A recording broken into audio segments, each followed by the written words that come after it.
नमस्कार दोस्तों, स्वागत है आपका धनिक्स यूट्यूब चैनल पर। आज हम सीखेंगे मैथ के आसान ट्रिक और बेहतरीन प्रकार के क्वेश्चन लाए हैं आपके लिए। बहुत ही मज़ेदार प्रश्न है, तो चलिए शुरू करते हैं।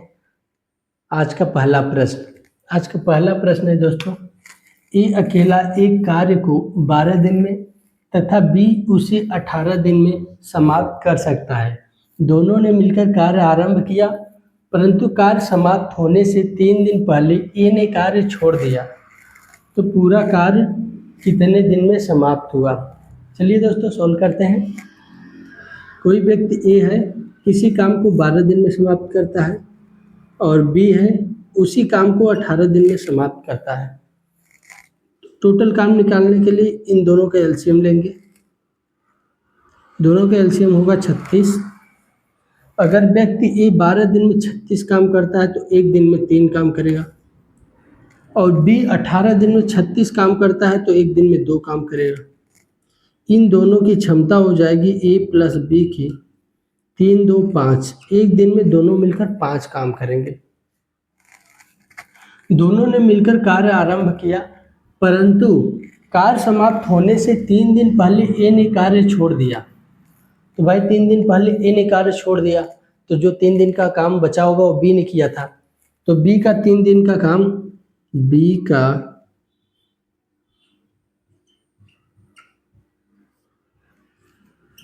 3 दिन का काम, बी एक दिन में 2 काम करता है, तो 3 दिन में 6 काम करेगा। शेष काम बचा, टोटल काम 36 है, 6 काम घटा देंगे, बचेगा टोटल काम 30 काम। अब 30 काम ए और बी दोनों मिलकर करेंगे, तो ए और बी की क्षमता 5 है, 30 काम करना है तो 6 दिन लगेगा। 6 दिन। प्रश्न में पूछा है कि कार्य कितने दिन में समाप्त हुआ। पूरा कार्य कितने दिन में समाप्त हुआ, तो 3 दिन बी ने अकेले कार्य किया और बाकी दोनों ने मिलकर 6 दिन कार्य किया, तो टोटल काम 6 + 3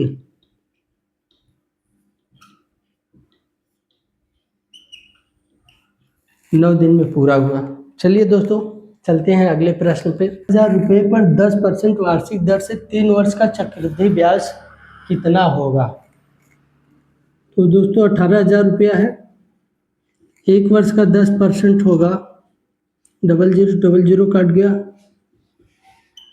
1800 रुपया 1 वर्ष का होगा। हमें निकालना है 3 वर्ष का, 1 2 3। तो 1800 का 10% दर से 1 वर्ष का 18,000 रुपये का 10% की दर से 1 वर्ष का 1800 रुपया, दूसरे वर्ष भी 1800 रुपया, तीसरे वर्ष भी 1800 रुपया। अब चक्रवृद्धि ब्याज में होता है कि जो ब्याज प्रथम वर्ष मिलता है उस ब्याज का भी ब्याज लगता है, तो द्वितीय वर्ष में इसका ब्याज लगेगा 10%, तो 180 रुपया लगेगा। इसमें भी लगेगा 180 रुपया इसका, फिर इसका 180 रुपया, फिर 180 का 10% लगेगा 18 रुपया।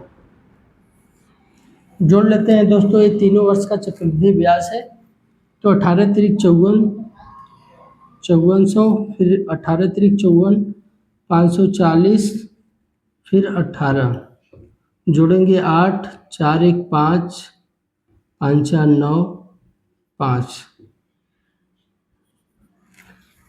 तो दोस्तों 18,000 रुपये पर 10% वार्षिक दर से 3 वर्ष का चक्रवृद्धि ब्याज कितना होगा, 5,958 रुपया।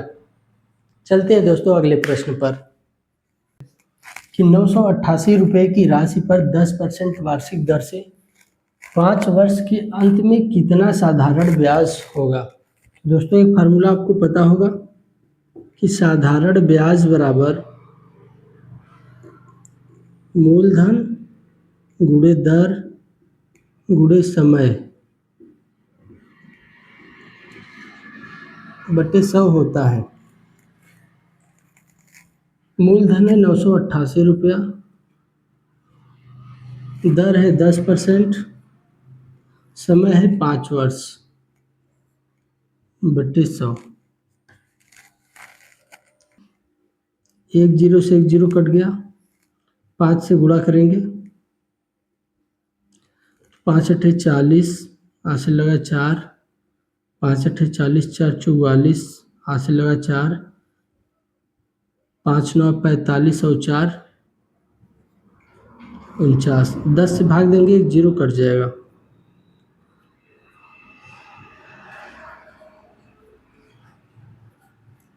494 रुपया साधारण ब्याज होगा।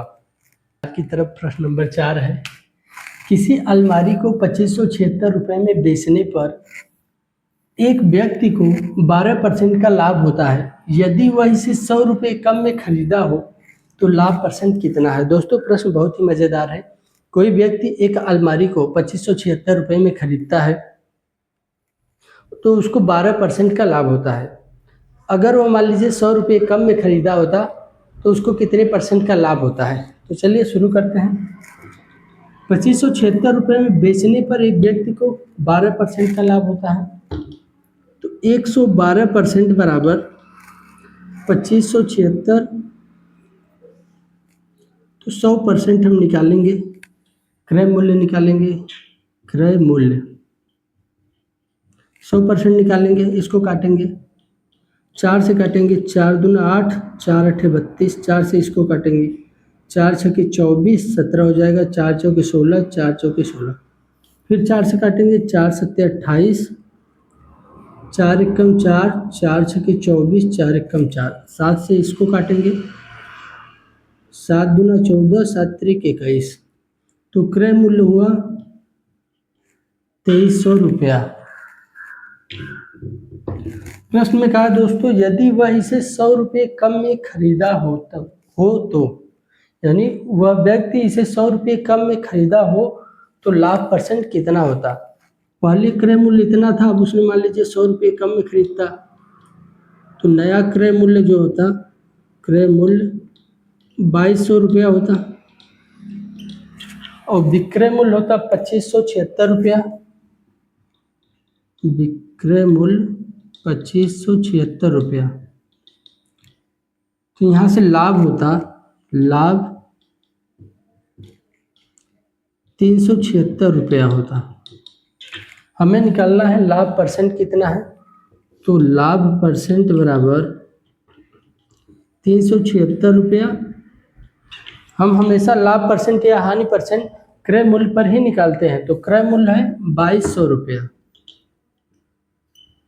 गुणे 100, काटेंगे, डबल जीरो से डबल जीरो कट गया, 2 से काटेंगे, 2 एकम 2, 17 हो जाएगा, 2 अट्ठे 16, फिर 2 अट्ठे 16, 2 ग्रहम 22। अब इसको 11 से काटेंगे,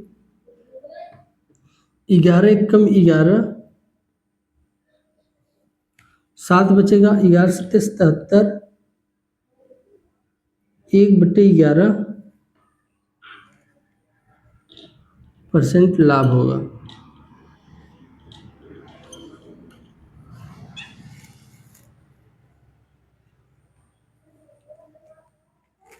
चलते हैं दोस्तों अगले प्रश्न पर। प्रश्न नंबर 5 है, किशन ने एक संगीत वाद्य कार्तिक को 20% लाभ पर बेच दिया और कार्तिक ने इसे महेश को 40% लाभ पर बेचा। यदि महेश ने इसके बदले 10,500 रुपये दिया हो तो किशन ने इसे कितनी राशि में खरीदा। सोल्व करते हैं दोस्तों। मान लीजिए किशन ने इसको 100 रुपये में खरीदा और किशन ने कार्तिक को 20% लाभ पर बेचा, तो 120/100 बेच दिया और कार्तिक ने इसे महेश को 40% लाभ पर बेच दिया और महेश ने इसके बदले 10,500 रुपये दिया, तो किशन ने इस संगीत वाद्य को कितने में खरीदा था। इसको सोल्व करते हैं दोस्तों। 20 छक्का 120, 20 पंचे 100, 20 सत्ते 140, 20 पंचे 100, 7 से काटेंगे, 7 एकम 7, 7 पचे 35, 6 से काटेंगे, 6 दूनी 12, 6 पंचे 30, 5 पचे 25, 25 25 संयम 625।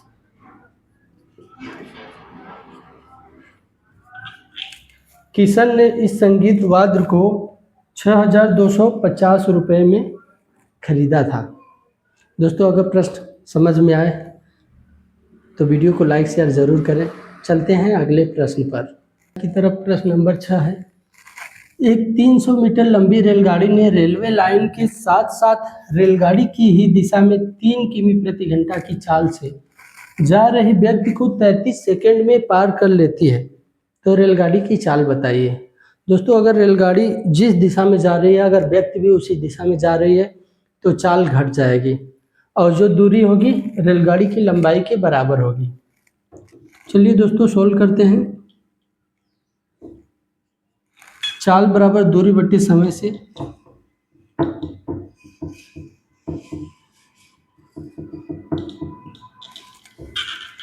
मान लेते हैं ट्रेन की चाल x किमी प्रति घंटा है और व्यक्ति की चाल है 3 किमी प्रति घंटा। दूरी है 300 मीटर, समय लग रहा है 33 सेकेंड।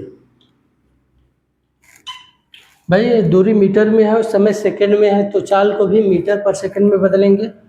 5/18 से गुणा करेंगे। अब काटेंगे दोस्तों। 6 त्रिक 18, 3 से काटेंगे दोस्तों। 3 छके 18, 11 तियाँ 33। 5 से काटेंगे। 5 छके 30, तिर्यक गुणा होगा दोस्तों।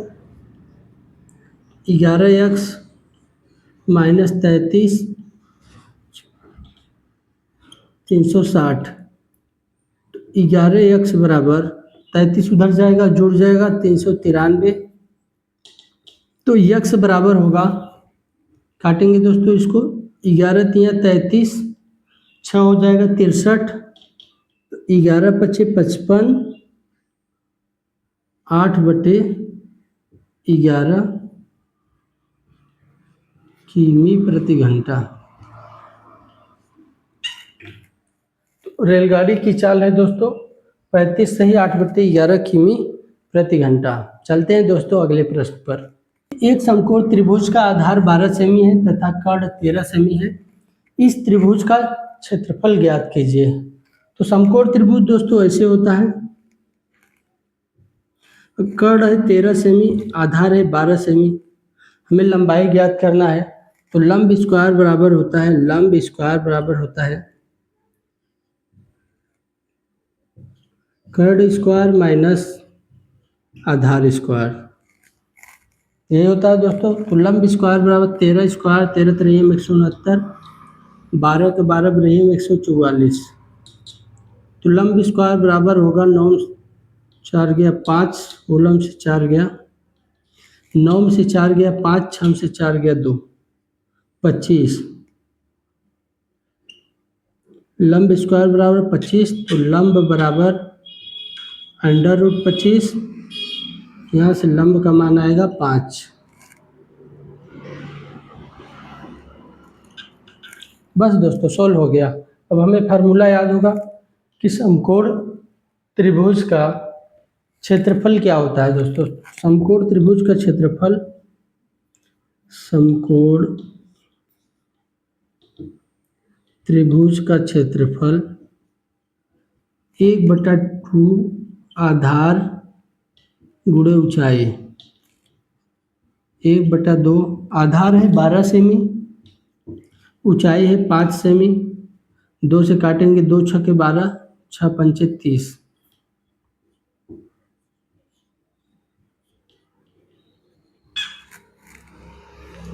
दोस्तों अगर वीडियो पसंद आए तो वीडियो को लाइक शेयर ज़रूर कीजिएगा और अपनी राय कमेंट में दीजिए कि आपको प्रश्न का लेवल कैसा लगा।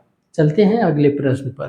करते हैं इसको कि एक आयत की एक बिकड़ की लंबाई 25 सेमी तथा इसका क्षेत्रफल 168 वर्ग सेमी है। इस आयत की लंबाई कितनी होगी। बहुत ही इजी प्रश्न है दोस्तों। सॉल्व करते हैं कि एक आयत की एक बिकड़ की लंबाई दिया है 25 सेमी। एक आयत हो गया, इसकी बिकड़ की लंबाई है 25 सेमी। दोस्तों हम जानते हैं कि ए क्या है, कर्ण है, ये लंब है और ये आधार है। तो बिकड़, ये जो कर्ण है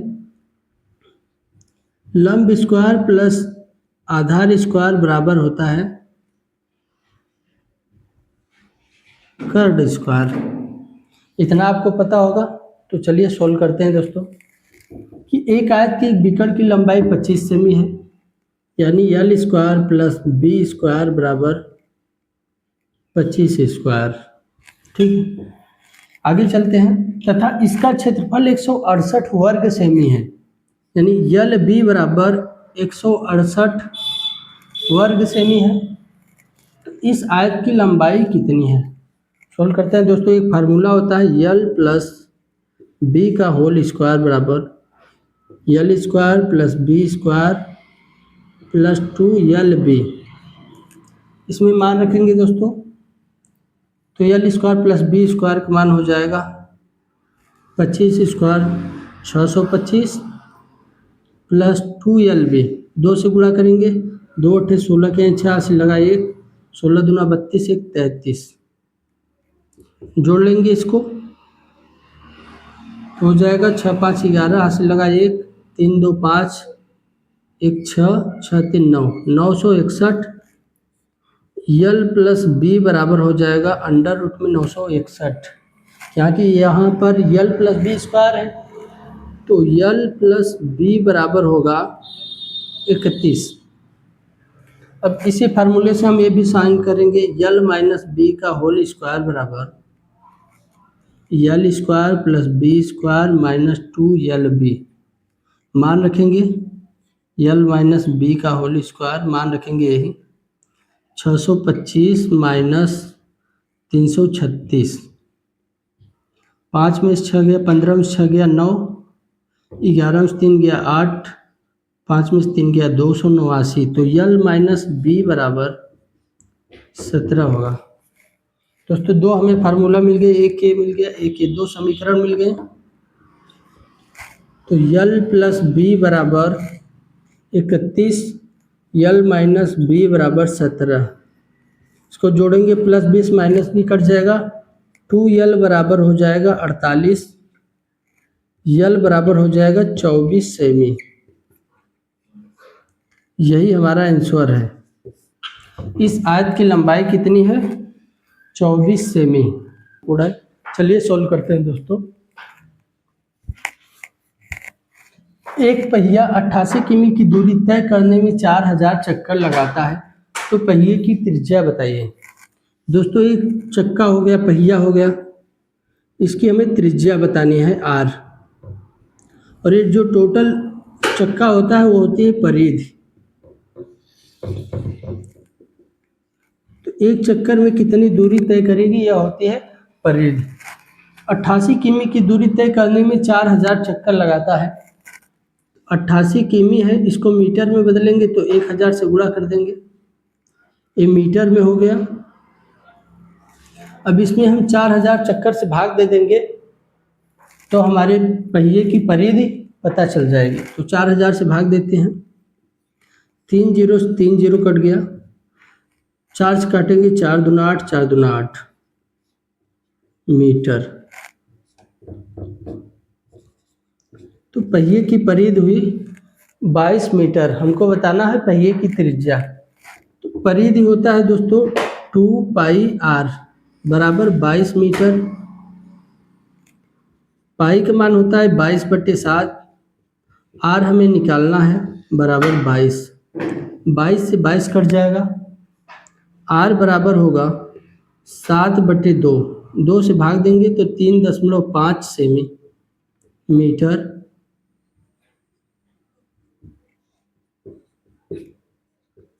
त्रिज्या, पहिए की त्रिज्या होगी 3.5 मीटर।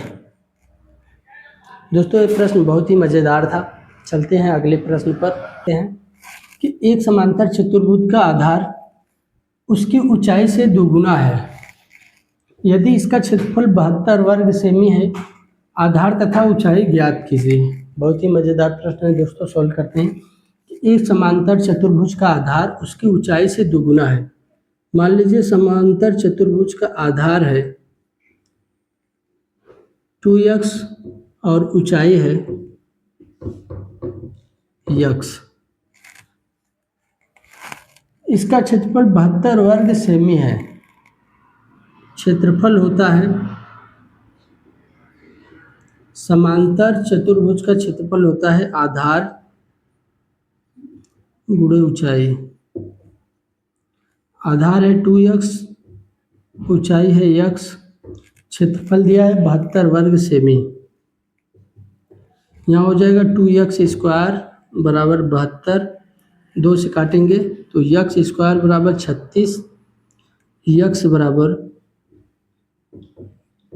6 सेमी। x बराबर 6 सेमी। तो ऊंचाई है 6 सेमी, आधार है 12 सेमी।